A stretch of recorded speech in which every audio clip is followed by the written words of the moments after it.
Okay, so this is the November 10th um, Triangle Embedded Interest Group meeting coming to order, and we've got the usual folks: Richard, Nick, Dawn, and Carl, and I'm Pete. And the first thing that we were going over is upcoming events. Day after tomorrow in Raleigh, at the McKimmon Center on Western Boulevard. All day is a free trade show slash conference called PCB Carolina, and it's completely free and has a fantastic lunch. It has very interesting technical meetings. Um, and if you're interested, you can register at pcbcarolina.com. Um, and how's my audio? Is it cutting out? You've been fine the last 10 minutes or so. Okay, good. So anyway, that's the big thing that's coming up. Does anybody know of other interesting things happening?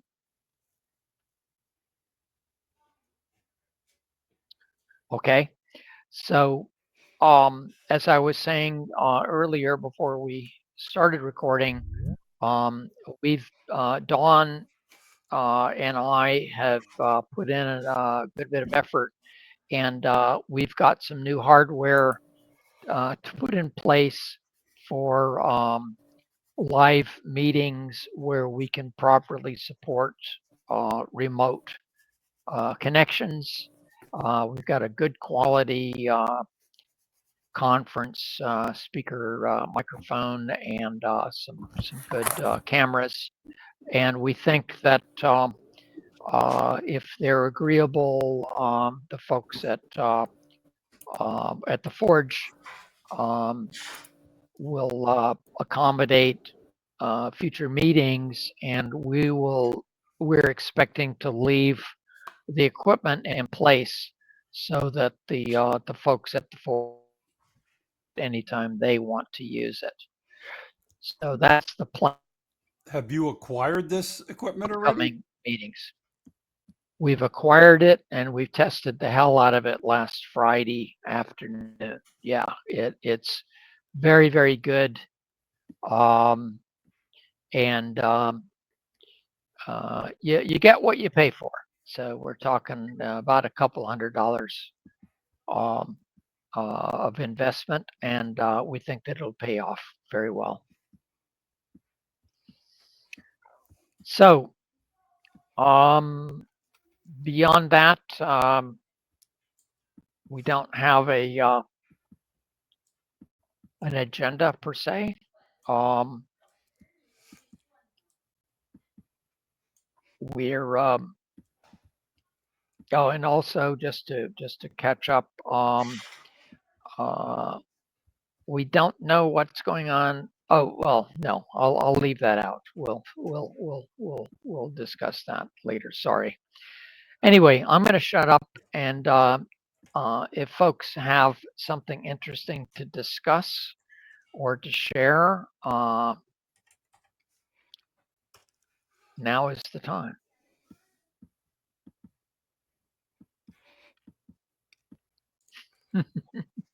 Well, I have an Somebody must have a interesting problem of the month. yeah, I have an interesting problem. It's not super complicated. I can get into it when you want to, but you can put that on the list of things if you want to do that. Well, I think that it's at the top of the list at the moment. Go Oh, ahead, Carl. okay, so I have a cat and it's pretty much an outdoor cat. And it lives in the garage at night usually. We have a bed set up for it in there and I have a heater under the bed. Okay, but I have to manually turn this heater on and off. What I'm thinking of is what is the best way, or what is a good way, let's put it that way, of having the heater come on when the cat jumps into the bed.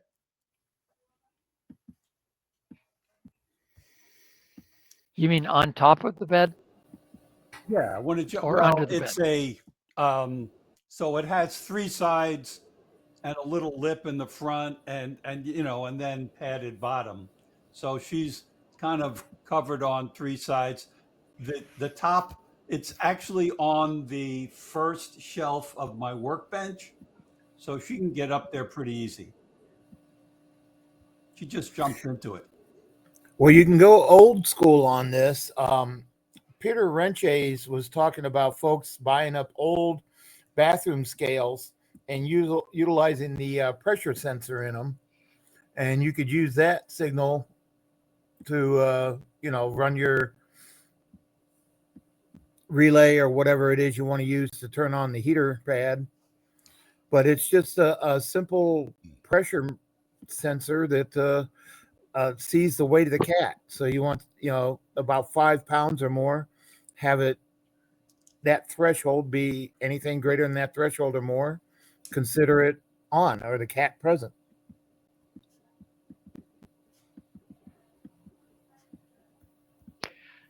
Yeah, the first thing that occurred to me too was a one of these gadgets that you get that turns lights on with motion detection, because it would,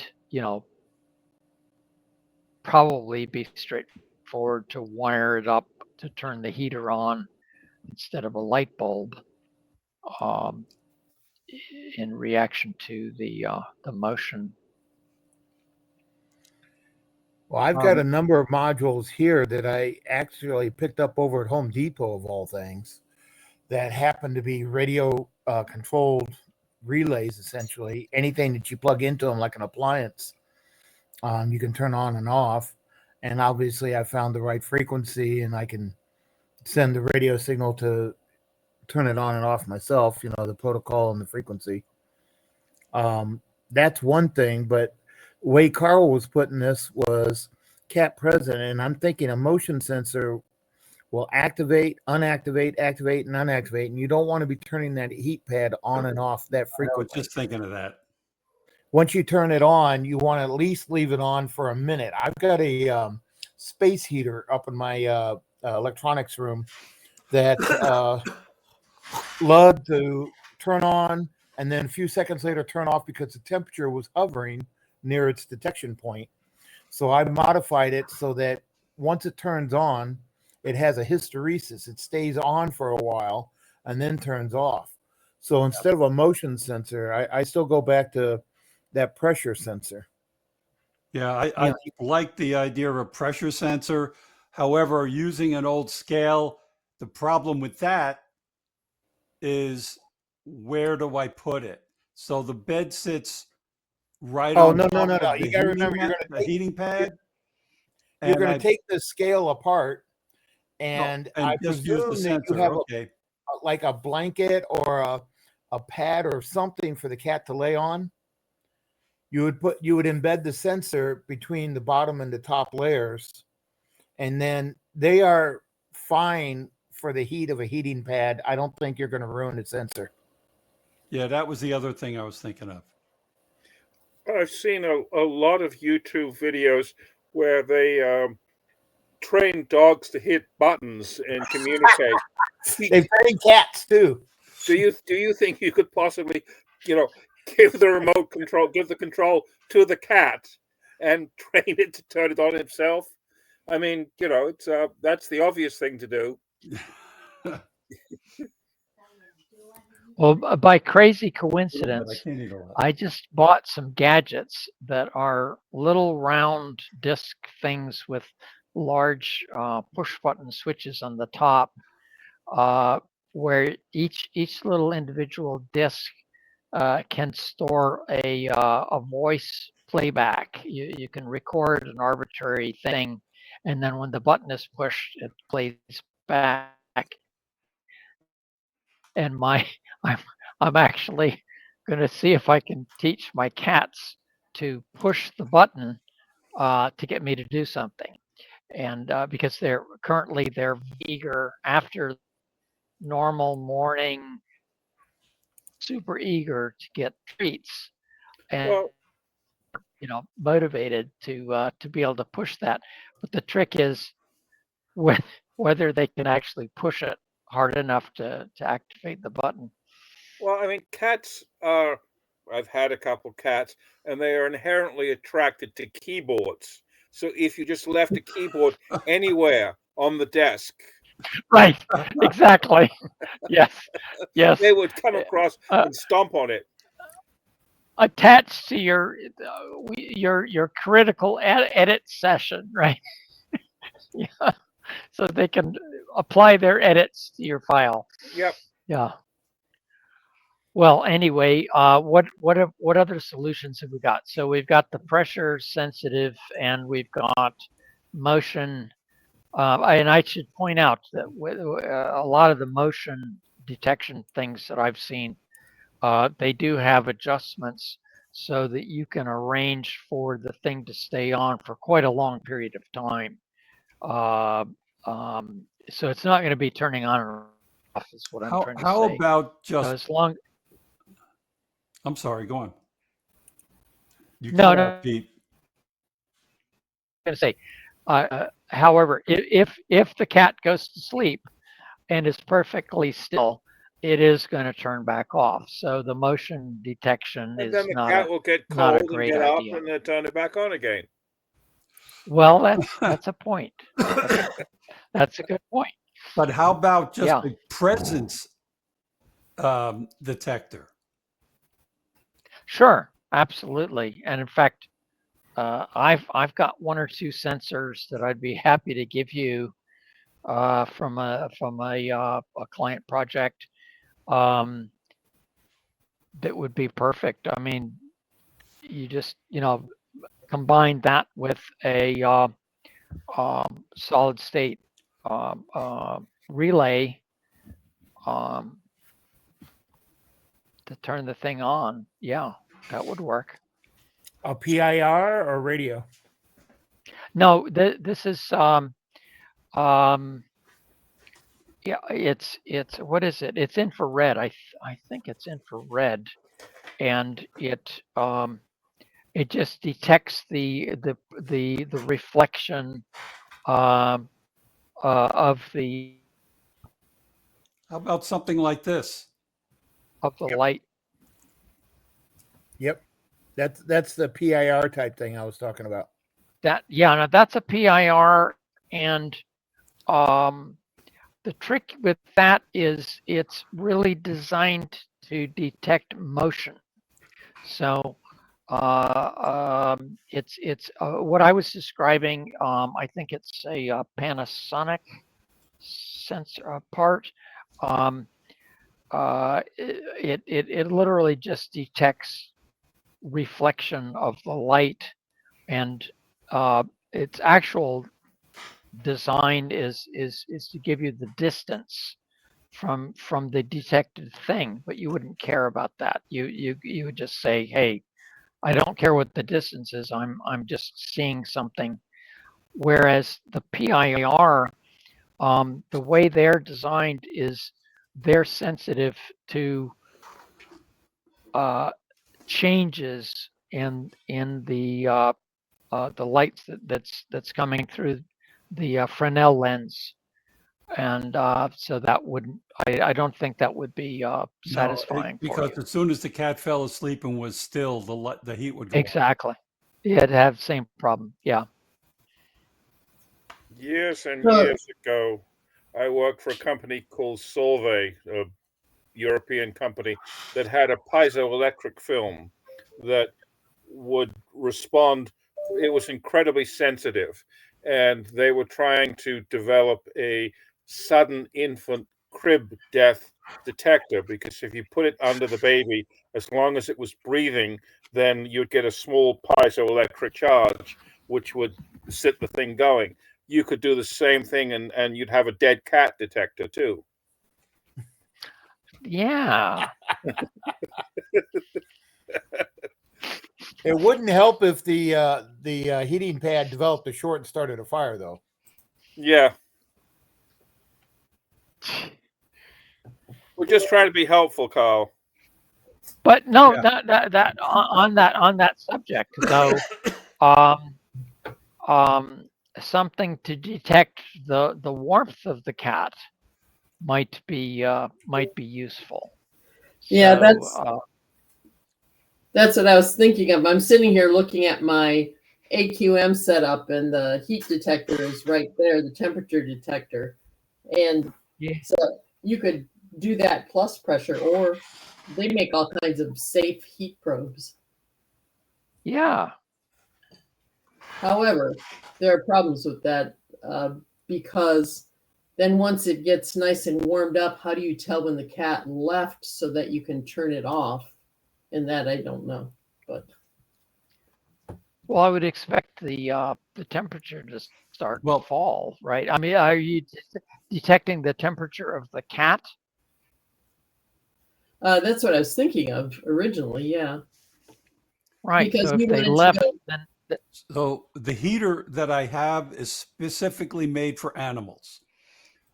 Um, it only gets up to 130 degrees C, I think. The elements. ooh, That's hot.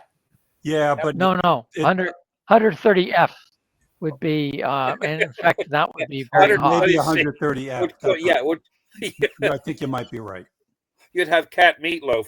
Yeah, well, but that would be at the elements anyway, not. You remember that political song about the folks in Springfield? They're eating the cats. Oh They're no! eating the dogs. Eat Yeah. the cat. Oh no! No! Eating the Oh, cats and eating the dogs. Yep. What an idiot. But anyway, so However, so it the depends like how fancy you want to get with this, but you could add a CO2 detector as well with the heat detector, yeah, and then you yeah. could tell if you had something living there and breathing or not, along with your heat. Of course, I mean, you could just use a uh, breaking the light beam detector I think this is the easiest way if is a that would pressure work. sensor. If you took a glass of Uh, water, put two probes into it, and put it next to the bed, the cat will jump up and knock the glass of water off because that's what cats do. Yes. yeah, Nick, I love yeah, I love your recommendations. I'm trying to be helpful. yeah, yeah. And anyway, the heater stays on up to 10 hours. You can change there's a little control panel and you can change the temperature and you can change how long it stays on. I leave it on max, which is 10 hours. Cool. When I go to bed at night, 10, 11, 12, whenever it is, I usually turn it on, or I turn it on if I think it's too cold. And it turns off 10 hours later. Wow, that's a long. Yeah, I was about to say that link was a little bit big. Yeah, that's a long link. I think you don't need anything after the question mark. How do I edit my post? Good question. Good question. Maybe put in a shorter one. Well, I can't edit it in order to get a shorter one in there. I want to delete this one. Can it be deleted? I don't think so.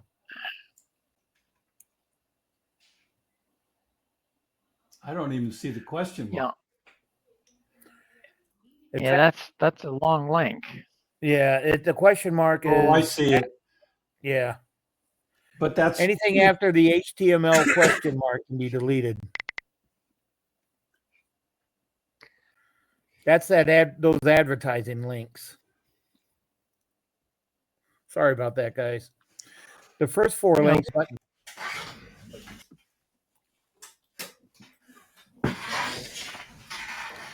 Okay, so now that we've got the chat up, I'm putting in the URL of the PCB Carolina website.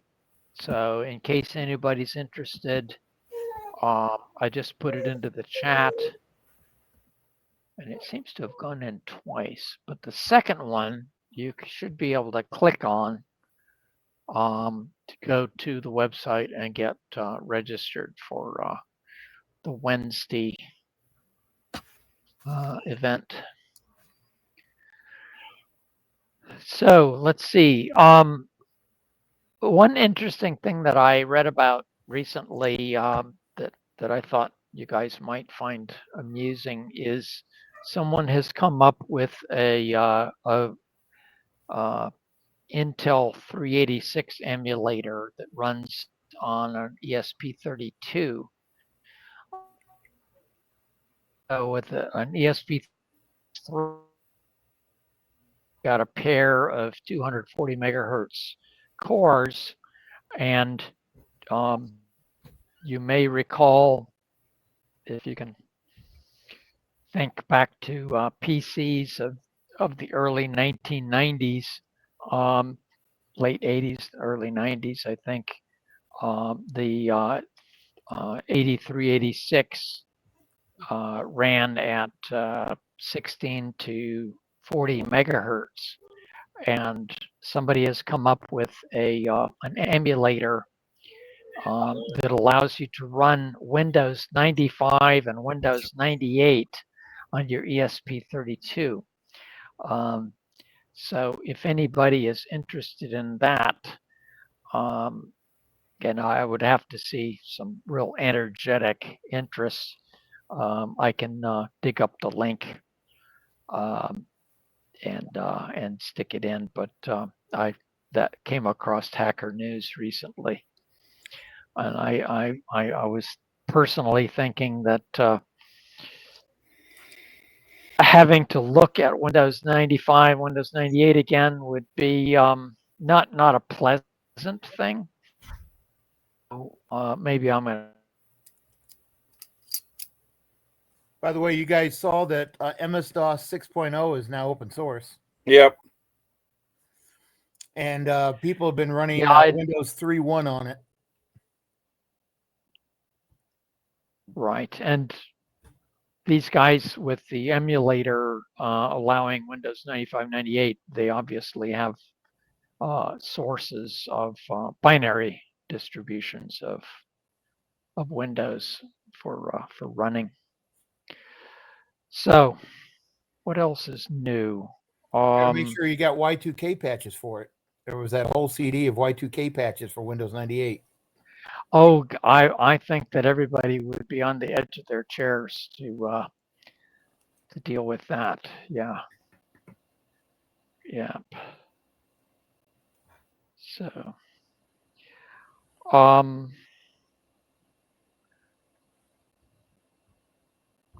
I posted. I mean, I kind of regretted it, but I posted a thing about a box that NVIDIA is selling for large language models rather. It was $4,000, and uh, Asus got a release that they're and one of their sources is offering $100 off. So for the low price of $2,900, you can get one of the very high performance NVIDIA processors for doing large language models. And the only trick is that they don't appear to be actually running at the advertised speed. So the NVIDIA one is apparently only actually delivering about a half of the speed that they've been advertising. And it appears, well, this is just my tongue in cheek, but I think if you dip it in liquid nitrogen, it might come up to spec. Nexperia, uh, some of you crisis where the Dutch government took over the company and fouled up the supply of chips for doing things like turning motors on and off and things in cars, and it was looking to foul up the European car business because the Chinese government decided, well, if you're not going to play ball with us, we're just not going to export. We're not going to allow those chips to be exported. And in today's news, or yesterday's, the Chinese government decided that no, we'll make an exemption. So they're allowing the chips necessary for the European car manufacturers to get along. So, and as a side effect of that, I learned that Nexperia and NXP are not the same thing. I didn't notice this, but some of you guys that go way back know that Philips spun off their chip market, spun off the low end, just very, very limited functionality chip manufacturing from NXP to Nexperia. So Nexperia makes the really, really dumb chips. NXP makes the microprocessors that we're familiar with from them.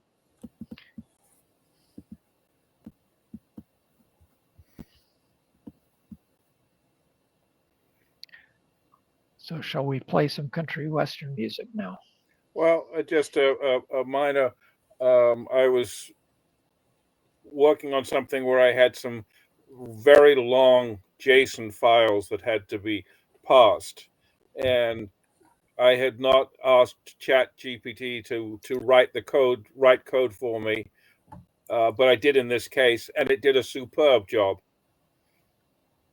You know, it wrote all the code, all of the odd cases. It did a nice job. So I think I'll be using it again.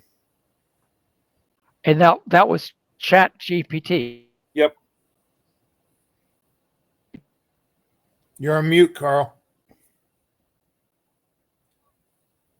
Carl, you're mute. Well, yeah, I just realized that.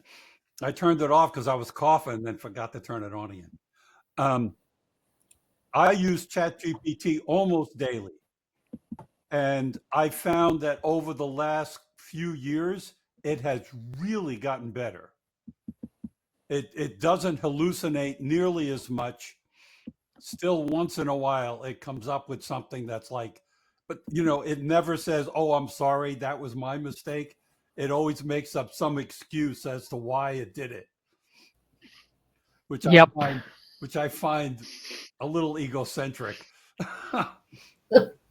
It's a marketing feature. It may be telling of the software engineers who wrote the code. No, it's marketing, guys. Maybe. Well, there is always a reason why it did it. Oh, there's always a reason. Because it couldn't find a good source, so it came up with something else. Yes, there you have it. But although it's probably not what it tells you, but I asked ChatGPT. I was using a specific parsing engine. I said write the code using this parsing engine, and it worked. So I'm humbled. I'm not needed anymore. well, so interestingly, a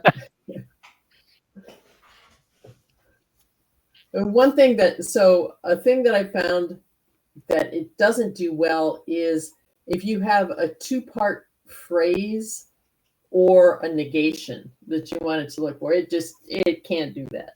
But I've learned that just feeding it error messages is actually, pardon? A compound sentence you're talking about? No, a phrase. I'm trying to think of what I used the other day. I don't know. Because the reason why I say that is compound sentences tend to be complex, even for native speakers. They always get the verb There. noun agreement wrong. And So, like native speakers, for example, that's a good example. It doesn't necessarily. It'll give you a bunch of things about speakers. It doesn't know that they belong together necessarily. So those kinds of things. So you get a lot of wasted stuff. But also negation is that I just gave up on that. I can't. But feeding it error messages, it does good things with that. The thing that I found, Dawn, is if you put like those two words that you want together that aren't necessarily known to be together in Right. double quotes and surround it as one string, it figures it out as one string. So I did try, well, I can't even remember the example. I thought I tried that, but anyway, I'll retry that. However, negation, again, negation, especially like give me all of the examples that don't contain blank. No, it doesn't. At least I haven't been able to find a way to make it do that. that Everything but. I was having issues with running tests on some of the code because I always write tests and I try to get it close to 100% coverage as I can. Well, in Python 3.11, the test ran in about 5 minutes. Python 12 has a bug in it that causes some of my projects to break. Other projects work fine, but so I jumped to 3.13. 3.13 went from 5 minutes to about 10 minutes. And then 3.14 went to 40 minutes for the same tests. I asked ChatGPT, what the heck's going on here?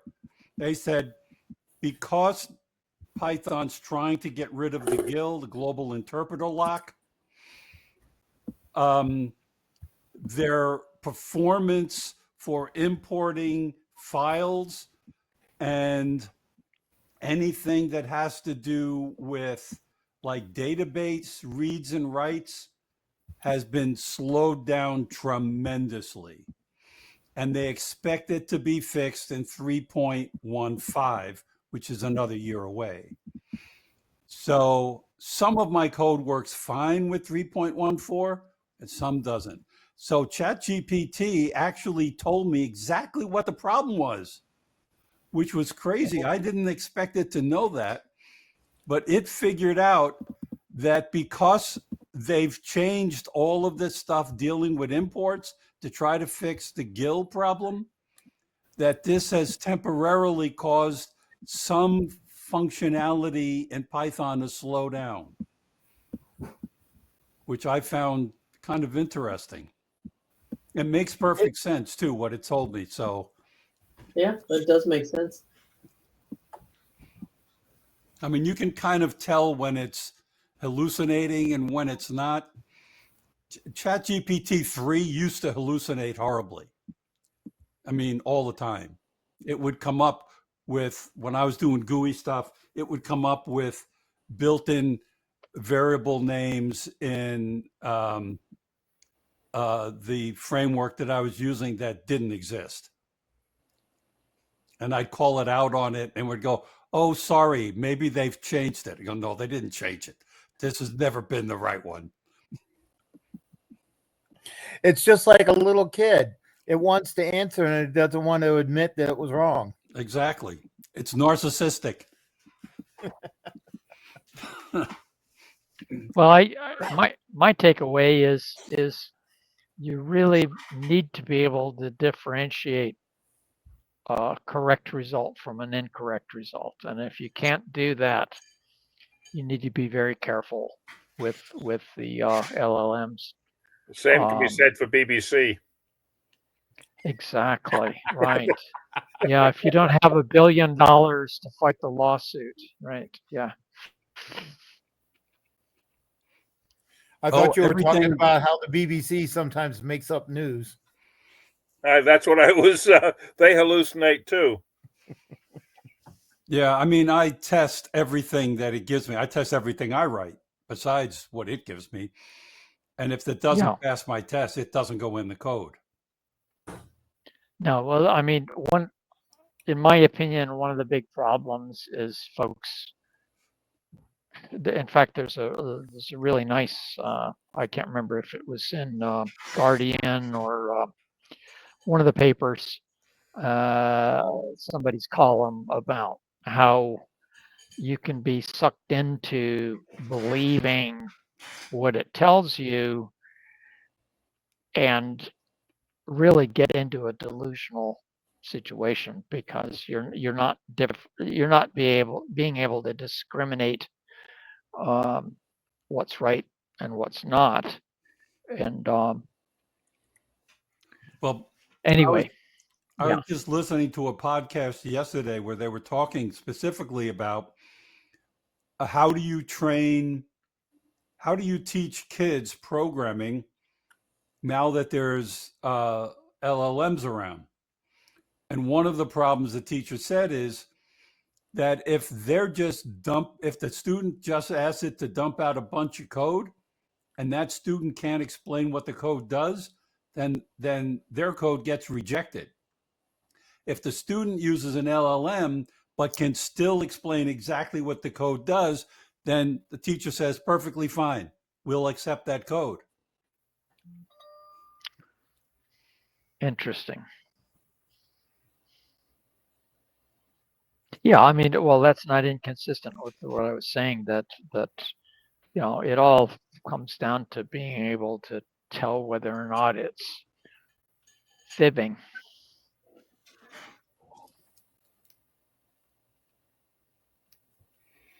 Anyway, so let's see. What else is new? I tried to post a bunch of stuff that had come up in the electronics newsletters recently, and you guys were talking about automotive capable power regulators and modules and control modules. ST was advertising some really low cost chips here. And I tried to post a screen grab to the chat, but Jitsi wouldn't let me. So it doesn't support anything but text. Ah, Yeah, that's probably why. I don't. I question. If you put Yeah, a I don't link know. into it. Yeah, if you threw it somewhere and the problem is it came through in my That- email, and ST won't give me a link that is generally available to you guys.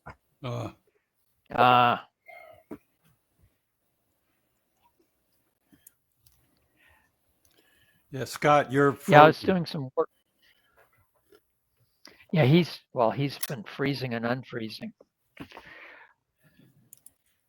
Yeah, ST does make some interesting chips. One I had a little bit of experience with is a digital control system that can handle quite high voltages. I was surprised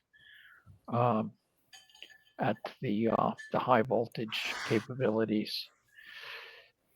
So, anything else of interest going on?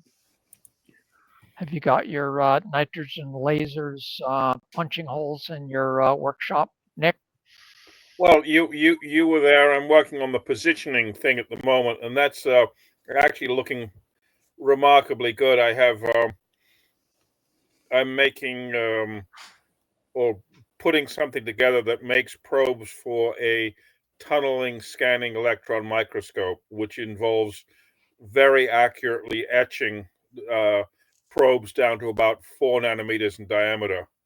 And so I have created a rig which may or may not work to do that, but it kind of looks impressive. It's got differential threads in it and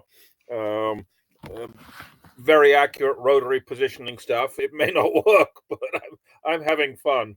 And So as I understand it, it basically is using uh, uh, an electrical etching process. yeah, So you have a solution of what, sodium hydroxide or something like sodium that. hydroxide. You dip the probe into the sodium hydroxide, put a potential on it, and then that will selectively etch. And if you pull the probe out at just the right rate, then it will wick down to about 4 nanometers. And what I've done is so I have a rig that can pull it out, pull the probe out in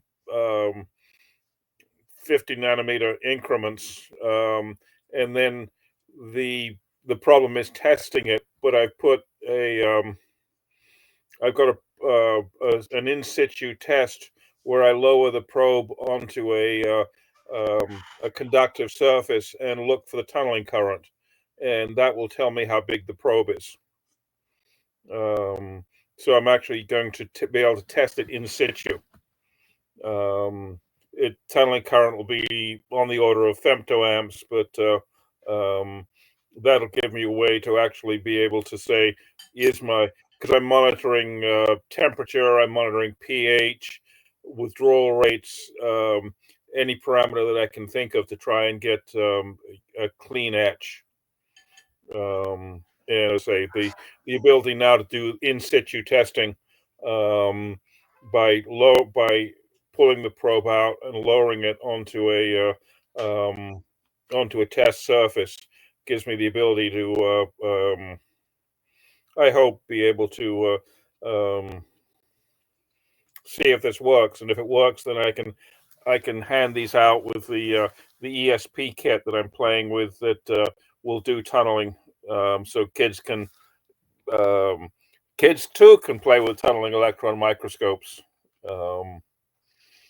So that's I've got some people who have expressed some interest in helping to fund that kind of thing, and I've got the endorsement of the physics and mathematics department at Charlotte and NC State, who will write me letters saying that I'm worthy of a grant. So we will see if I can get a grant.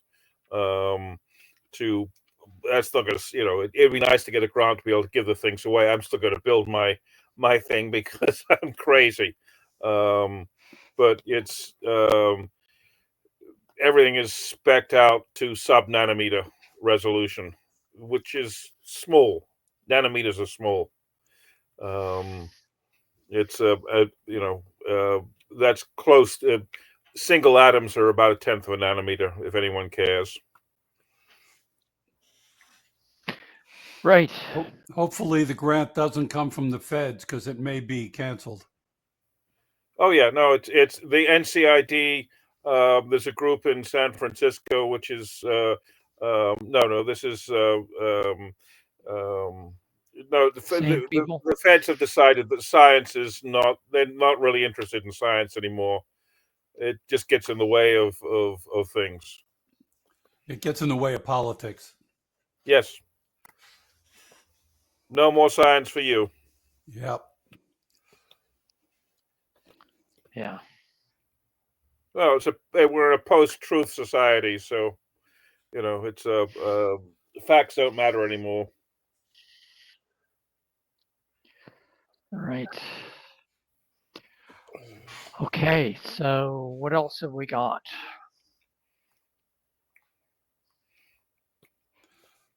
Well, if I can talk about a subject which is not directly related to what we do, but there's a little bit of science in it, if you'd be interested. It has to do with part of my trip to Italy. Cool. I went and saw Pompeii. It was absolutely amazing. They're still, so what they've done is they've built this steel frame. I don't know if it's steel, but it might be just heavy aluminum framework over a large portion of what they're still excavating. So you can look down into what they're doing. And there are people down there working on stuff, which I thought was really amazing. I had no idea how much effort was going into a lot of these old ruins and what they're trying to do with them. Less so in the Valley of the Temples in Agrigento, which is in Sicily. But Pompeii was just absolutely amazing. They have, so when the lava came in, it literally, I mean, it came in so fast and cooled relatively quickly. But it completely vaporized anything organic, including human bodies. So it left these cutouts in the lava. And what they did is they filled the cutouts with a plaster. I've got pictures of this. They filled the cutouts with a plaster and then broke away the lava on the outside. And what they came up with was an image of lots of dead people that actually died in the lava. And there's an amazing detail in a lot of you can see the clothes they were wearing, all sorts of expressions on their faces. It was pretty amazing. Probably out of the whole trip, that was the one place that really that I really enjoyed the most. Of course, I was exhausted. You wouldn't believe how big Pompeii was. I mean, Mount Vesuvius is right there. I mean, I was taking pictures of Mount Vesuvius from all different other places around the. If it goes again, a lot more people are going to die, including the archaeologists. Including the archaeologists, right? And any the place I want to go is any visitors that are there at the time. Yeah, the place I want to go is Tepe, which is the one in Turkey, the one that's at least 12,000 years old. Gobel Tepe or something like Yep, that. Yep. I would I like don't know to. why the freeze frame of my camera always catches me with my lids closed. Yeah, and you're out of sync too. You talk, and then all of a sudden your video comes on and says what you just said. The camera is a USB camera, and it must not be working very well. Yeah, I don't remember how old Pompeii was. How long ago did Vesuvius blow its cork? 2,500 years or thereabouts. Yeah. What did you say? 2,500 years. 2,500 years? Tepe is at least 12,000 years old, and parts of it may be a lot older than that. And it's enormous too. But that's believed to be pre-agricultural. So there were hunter-gatherers who were there. It would be interesting. They actually have a theory that it might even be so much older than that, pre-Ice Age. Yep. Such that they can show some of the mixing of Homo sapiens, Homo neanderthals, the Neanderthals, the Nosifans, and us. Yeah, they're finding a lot of interesting history.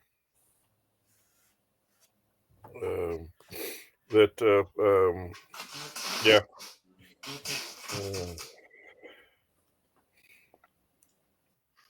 Now my camera went out altogether.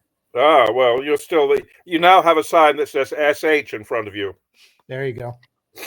I turned my camera off just to save some bandwidth. I don't know what the situation is on this end. Yeah, on that subject, Dawn and I did a lot of stuff Friday afternoon and noticed some amazing delays in network response with Jitsi. Uh, and so it's the thing that I find fascinating is how well it works after that observation.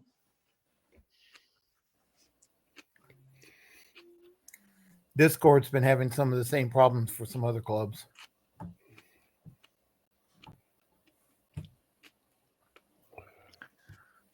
Right. Yeah, I use Discord all the time when I chat with my daughter.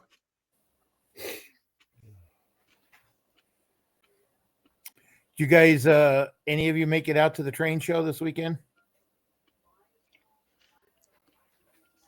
I mean, this Nope. coming weekend? No, this last weekend. No. They have they put us in a separate room, but they have an area where they were doing what they call train talks. Think of them like TED Talks for model trains.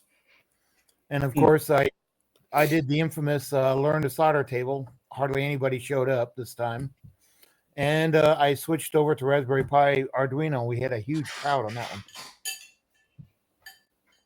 Very good. So people aren't learning them. They don't want to learn how to solder anymore. They just want to plug things into a breadboard. Yep. We're dinosaurs. To some degree. I feel like we are to current starter boards what my dad's slide rule was to my calculator. I mean, this is kind of what we were talking about before with using AI for students, right? And I've always said when I mean in my later years in the software business, I've always been one of the senior engineers. So I would often talk with the younger guys and say, look, if you're looking to just make a job out of this, you don't have to do any of your own projects at home or anything. But you'll never be a great engineer if you do that. You want to be a great engineer, you better have side projects, things you love to do at home, so that you build up this passion for what you do. If you don't have a passion for what you do, you're never going to become great. And, and this is the problem now is with a lot of I think it's a problem in the teaching because a lot of teachers just don't know how to deal with the whole idea of passion. They just want to throw out information and have the kids learn it or remember it. They're teaching to testing scores. That may be true. Now, I'm not saying this is all teachers. Obviously, right. the teacher that was in the podcast that I listened to, this is a podcast that was a few weeks ago, but I just listened to it yesterday. It's a Real Python podcast, I think. If anybody is interested in a Python podcast, that's probably one of the best ones around. There's also one for Circuit Python for Adafruit thing. Yeah, I was about to say the Adafruit guys put on the Circuit Python, MicroPython stuff, and the Alamance group. They actually are contributors to that.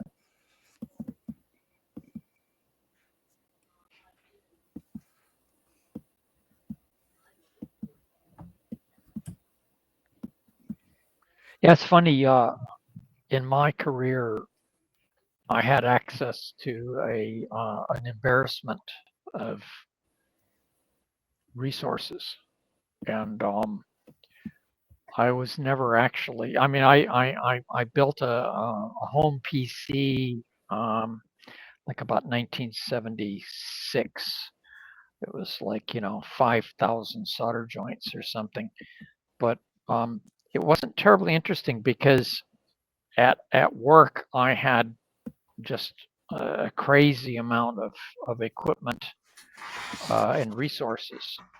Um, but that's definitely not the typical case. So Hey, Pete, what was your first so home computer that you built? I built a Southwest Tech 6800, and I upgraded it with a 6809 chip, and then I put a hard drive on it. Are you guys ready for this? It was a 5 megabyte hard drive that cost me $2,400. Was it And those, ESDI or MFM? it was Seagate. It was a Seagate Okay, so it hard was drive, MFM. a Seagate bus. Yeah, yeah, um, and those were like $1976. So it Yeah. was in yeah, it was.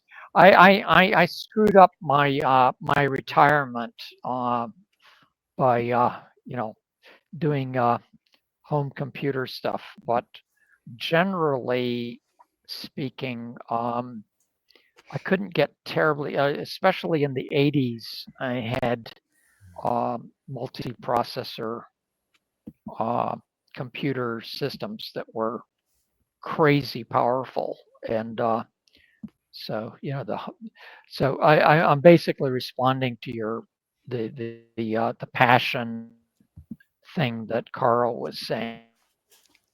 You can do that. You can have that passion. You don't need your side projects at at home, depending on the resources that are available to you. Yeah, well, we didn't have video games, and video games kind of if we did some of this out of boredom, and if we'd had video games, we would have been playing whatever. And trouble with video games is that there's no net gain in knowledge. It's just A time waster. a time waster. And And my daughter actually graduated from a video game school where she learned to be a designer, yep, but the I've whole done. industry is tanked and she can't find work. My experience was anything electronic I was interested in. So I was the president of AV club in 7th grade, and hung around ham radio and all that stuff. To Pete's credit, there, I built my first H8 computer in '78 with an H19 terminal, which was a VT52 clone, and added. I had an ESDI hard disk for that one. Again, it was 5 meg, but it was. I added a. Let's see. It started off life with an 8-inch floppy, then it went to a 5 1/4 hard sectored floppy, then soft sectored, et cetera, et cetera. But the thing is, between the Heathkit television, that computer, ham radio, other electronic kits, like when you're 9 years old and you're given one of those 101 project skits, that helped drive up the passion for me. And of course, me and my best friend were also into chemistry. We had the chemistry set going on, making our own model rocket engines that we weren't supposed to, that kind of thing. Yeah, the world's got way too safe. It's Yeah, you gotta Yeah, learn how to use Elmer's glue and yeah, firecracker yeah. I your own rocket engines. I still remember setting fire to my backyard with my rocket engines. They didn't. Some of them didn't want to go up. They wanted to go sideways, and they were really good for starting fires. I remember filling a hydrogen balloon with it's sulfuric acid, and it kind of caught fire in the middle of the room, left a big brown mark on the ceiling. But um, it's that kind of stuff is frowned on for kids doing these days. You got to be safe. Yeah, I used to play around with rocket engines back when I was a kid, but I had a long spool of wire with two small alligator clips on the end so that you can press a button and then, which would then cause the rocket to actually fire and, and go up. So, I used to blow up my neighbor's potatoes by putting like an M80. Uh-huh. I hopped the fence, put the M80 underneath the potatoes, put a piece of steel wool through the fuse or wrapped it around the fuse, put the two clips on either end, then ran back into the house, waited until the guy came out to sit on a stool to watch his garden grow, pressed the button, then his potato would go flying up in the air. And All right. then I'd reel in the wire real fast. My brother was the pyro of our family, and he used to, because my sister was into Barbie dolls, right? Well, she had these Ken dolls, and we had these GI Joes. Well, GI Joe had these new recruits called Kens, and it was the Kens that had to hold the firecrackers and the M80s and sit on the ends of the wings when you threw the plane over and had the plane blow up in the air, and have the Jeep run down the mud hill with the Ken in there holding two grenades that were actually M80s and blowing up the Tonka truck or whatever that we had pushing down the hill. Yeah, I got some bad feedback from my dad once when I got the bright idea to put water in a garbage can and stick the M80 in it and discover It blows the top off. Yeah. no, it blew the sides out of it blew it opened up the seam alongside the It garbage split. can, and Back in yeah, those days, they were my tin. paper route Yeah. money had to buy a new garbage can. Yep. Probably because the cover was on so tight that it wouldn't blow up. It wouldn't actually No, well, it was the water. No, it was I had filled it half full of water, half full. and Wow. it was like hydraulic pressure or Hydrostatic something. pressure. Did you do some flash steam out of it, or what do you think happened? I don't know. It just Probably got a good blew up, spanking. and no, I was past spanking age, but I was I was I don't know, 11 or 12 and making money with paper route. So I don't See, remember how much garbage cans cost, but I bought them. it is the whole evolutionary thing is now at a dead end. The kids at our age who were stupid died from doing stuff like this. Now they just play video games. There's no selection. The Darwin Awards? Is that what you're saying? The Well, recordings. actually, yeah, I haven't. I've left out the chem lab details where I attempted to gas myself, but failed. The So recording may stop at any second. Yeah, okay. Well, Just throw that in. if our parents knew half of what we did, then um, Well, my dad knew what we did, my brother and I. In fact, he would tell us stories of when he and his brother would do the same thing. yeah. That Well, didn't mean we didn't get grounded or anything like that. That just meant that he knew exactly what we were doing. I was very blessed that my father was very, very tolerant of, and in fact, he was a fantastic teacher. He taught me.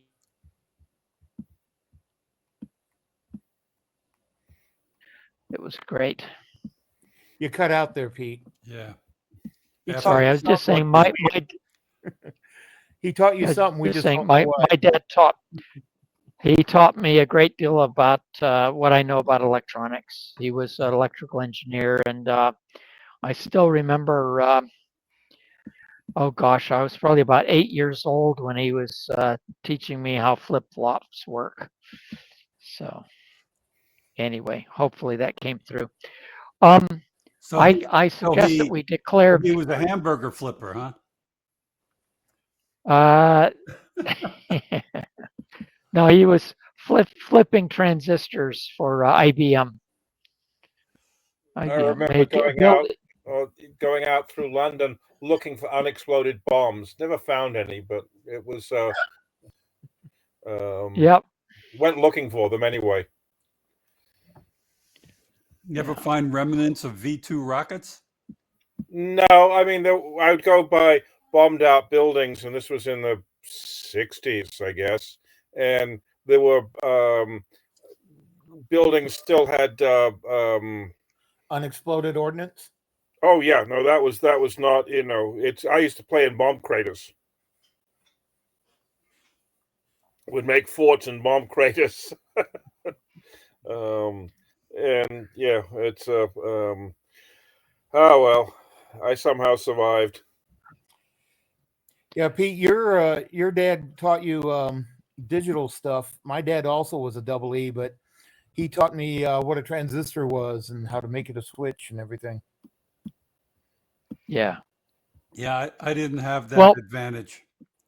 My dad was a salesman for Olivetti, Underwood before it was Olivetti. I worked for them at Yeah. one point. You did. Yep. all right. They were one of the first ones to come out with a computer. Yeah, it had like a long, thin magnetic strip that went into it. I barely remember it. I remember my dad showing it to me when I went to the office with him once. Yeah, no, I long story, but I very familiar with that machine. Well, so shall we declare victory? Sure. Let us know about Paul. Yes. I hope nothing's happened to So, him. I mean, it's unusual that he would not I return any response at all. yeah. I'm guessing he's just not in the position He may be at his to connect daughter's with house. email. Well, yeah. Um, I mean, well, he might be remote and something went wrong with his phone. we're So talking, anyway, we're talking a guy that used to work for NVIDIA. No, I think he can get on the internet without his phone. he's probably got multiple paths. But anyway, okay. I'll if I can connect with him, I'll get him to Yeah, just send a message out on send something on to the the email for trying And to let him know he can look at something to the the list. taping Yeah. you've done and and live through this whole thing again. All Yeah, right. well, I'll post the video at some point. Okie dokie. All right. Well, goodbye, all. Have a good evening. Alrighty. Goodbye.